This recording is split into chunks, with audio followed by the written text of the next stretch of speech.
Hi there, welcome to this video tutorial on unboxing and assembling your Perfect Fry PFA. First things first, let's make sure you have everything you need before we get started. You will need a clear bench space that's at least 750mm deep to work on where your fry will be located. If your bench is less than 750mm deep, no worries. You could purchase an optional bench extension tray. You'll also need another person to help you lift the fry into place, and at least 11 litres of good quality deep frying oil. Okay, let's get started. Place the fry onto your bench and loosen the two straps securing the box. Then, take off the cardboard cover, foam corners and cardboard supports.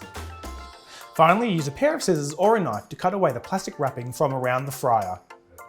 Now, before we begin with the assembling process, it's essential that you read the owner's manual included in the fryer box and adhere to all safety precautions.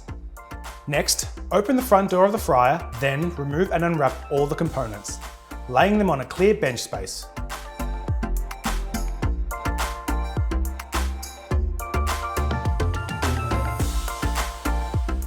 You should have all your parts laid out on the bench.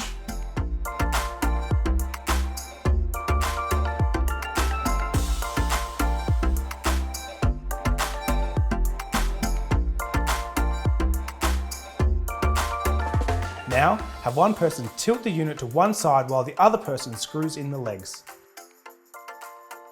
Repeat for the opposite side.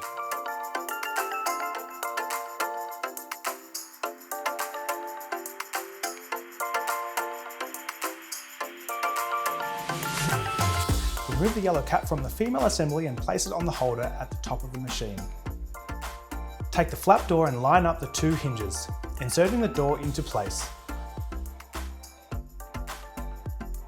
Pull down on the two springs and hook onto the pins.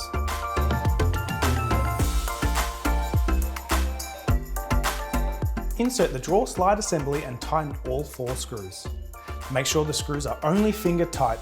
A screwdriver or drill is not required. If you have purchased the optional heat lamp, you can attach it onto the slotted grooves and plug it into the rear of the machine. Place the drawer cover on top of the drawer slide assembly. It's easier to line up the brackets with the lid open. Open the door and grab the drawer shovel.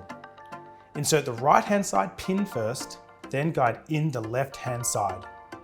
Lift the shovel and glide it into the runners. Grab the grease filter and grease filter tray, ensuring the magnet is located on the right-hand side before inserting it into the grease filter tray. Insert the grease filter tray assembly into the top of the fryer. Insert the air filter into the top of the fryer. Squeeze down and secure the latch. Insert the spill tray into the base of the fryer. Next, insert the heating element into the oil vat, ensuring the glide rail sits flush on the back of the oil vat. You can now insert the oil vat and heating element into the fryer. Secure the heating element by pushing the element into the female assembly. Make sure there is no gap between the element and the female assembly. This is an area commonly not done correctly, so ensuring the element and oil bath are pushed back correctly will help to avoid issues in the future. You can now fill your oil vat with your oil. Pour in enough oil until it reaches the cold line. It's extremely important that you only turn on your fryer when there is sufficient oil in the oil vat. Failure to do this may deploy your fire extinguisher. Insert the fryer basket into the machine on a slight angle through the cutouts. Insert the left-hand pin and then the right-hand pin into the basket motor notch. Close the front door and ensure that both latches are closed and the fryer is locked. Secure the key separately to the machine in a safe place. So your fryer will come with one of 2 electrical connections. If it comes without a plug, you will need a licensed electrician to connect your fryer. But if it comes with a plug, you can screw it directly into the wall. Before you turn on your fryer, make sure you remove the warranty activation sticker and always ensure that your fryer is filled with oil. You have 2 options to obtain your warranty code.